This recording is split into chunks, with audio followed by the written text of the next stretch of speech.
Alex is an ambitious but cynical man. Night after night, he spends time poring over self-improvement content videos, searching for that one piece of special occult knowledge, the knowledge that will allow him to leapfrog the rest of the competition.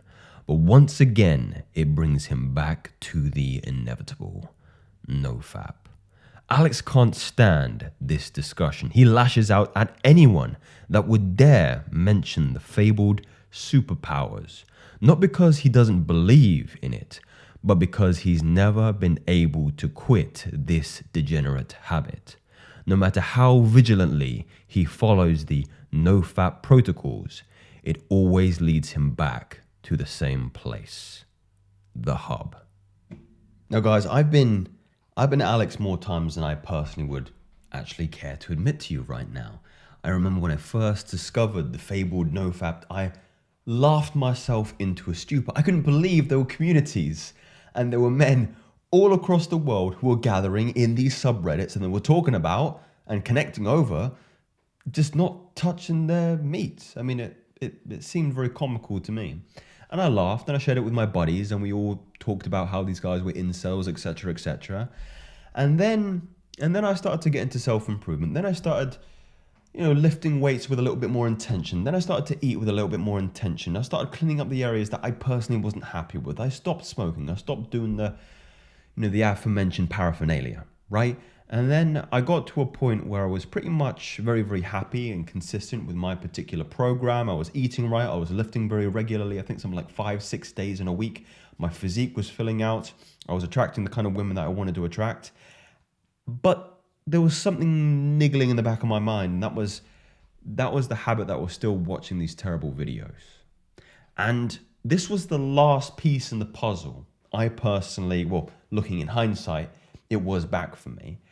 But no matter how many times, a real identification with Alex here, no matter how many times I looked on the subreddit of nofap, I went on their website, I followed what they suggest to do, elimination of this, blockers, all this stuff, still, I could not just reach that freedom. I couldn't believe the power this thing had over me. And I reacted in a very violent and aggressive way first and foremost. It was like, no, this is a natural thing. We should all do this. I shouldn't be ashamed that this is how I behave and this is how I act. So I think all of this, I think it's all nonsense. I think everybody's embellishing. I don't think there are any benefits to this. I would care not to do that. But it was all a consequence of I couldn't do it. I couldn't break through the other side and actually feel what everybody else was feeling, what they were achieving. And only now, not only now, probably haven't watched adult material since 2019, but back then I found out it was a consequence of the energy that I wasn't leveraging, that I wasn't using, that there is a sexual dimension to the human being and you need to find other outlets for it. So this is today's video. I have a nice diagram here. Increasing your aura starts as a consequence of increasing your energy. And you can think about aura or energy in terms of the benefits that an individual would reap if he had better jurisdiction over his libido, let's call it. So first and foremost, we need to understand the difference between repression and suppression and why I don't believe nofap is something that is going to give you too much utility. I love the sentiment from which it proceeds. I think the idea behind it is a really, really morally upstanding one. And I would encourage you to get encouraged and motivated about the disciplines that they are trying to promote. But you can't just stop. You can't just suppress and put a lid on the sexual dimension of a human being, especially a man with high testosterone and libido. It has to go somewhere. You can't just put a lid on dynamite, right? This is probably a terrible analogy, but there's something more productive you can do with it. And that's what I want to share with you. So that's the problem with nofap. Where is the energy going? And for a lot of people, it's not going in the right areas. If you've been firing and wiring yourself to only experience your sexual energy in one dimension, then it's always going to follow that dimension. We need to teach it something new. And there are some people who are very good at doing this naturally. And this is going to stop and put an end to that horrible cycle that Alex and I, and maybe some of you, experience, you know? This spark of motivation, the spark of inspiration when you first hear about SR, when you first hear about NoFap, and you go, you know what? This sounds great. More energy, more testosterone, more libido. I can start working on my side hustle. More mental clarity, better speaking skills, more confidence, all these things. Great. Let me try and do this, put a lid on it, like the NoFap would suggest. Then the frustration kicks in. Then the frustration happens. Then you get angry. Then you get anxiety. Then you relapse. Then the cycle just continues. And I went through this cycle so many times. Probably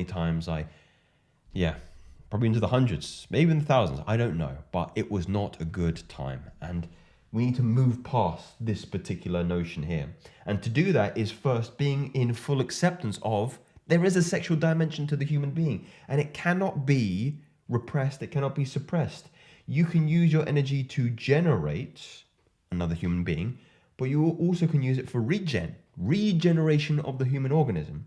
And you do this by better understanding the difference of nervous and biological energy in the human body.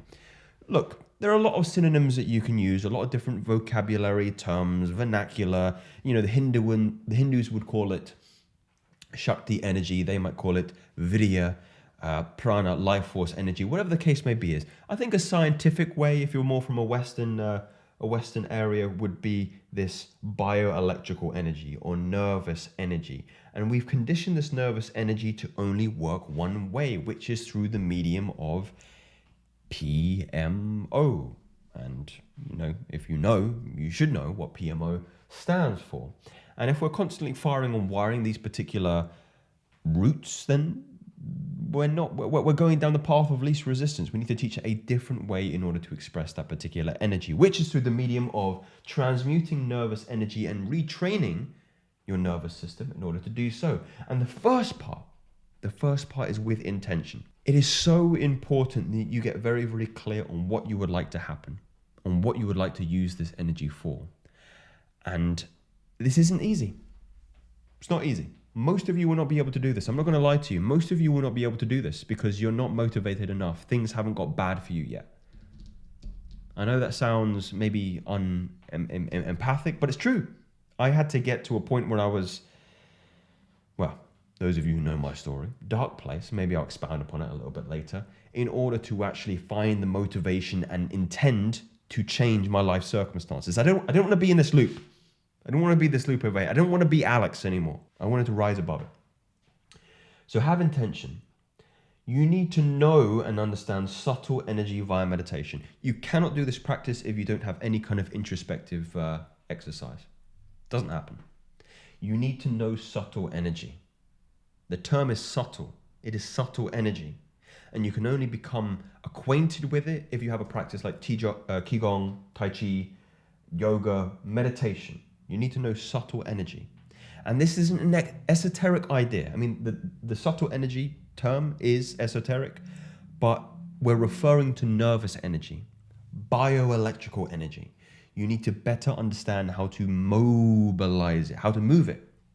You've got many different nerve plexuses. You've got your brain plexus, you've got your heart plexus, you've got your sacral plexus, the pelvic floor plexus with all these wires and ganglions that are tying up all this energy. We've just got too much abundance in the pelvic floor and we need to know how to move it, to mobilize it. And the way you do that is through breath work. In the Hindu vernacular, it is said that Virya or Shakti energy, which is sexual energy, follows prana, which is life force energy, which is the breath. And the way you can use that is energy follows the breath. And when you're consciously using breath work, practicing breath work, you can move this subtle energy and you can have more motility and intention with where it is. And the example I like to give with this is, I'm not speaking on two different poles here, the Western and the Eastern. I'm talking, look, bring your attention to your left foot right now. Just think about your left foot. Bring your awareness to it. Bring your awareness to the toe in your left foot, right?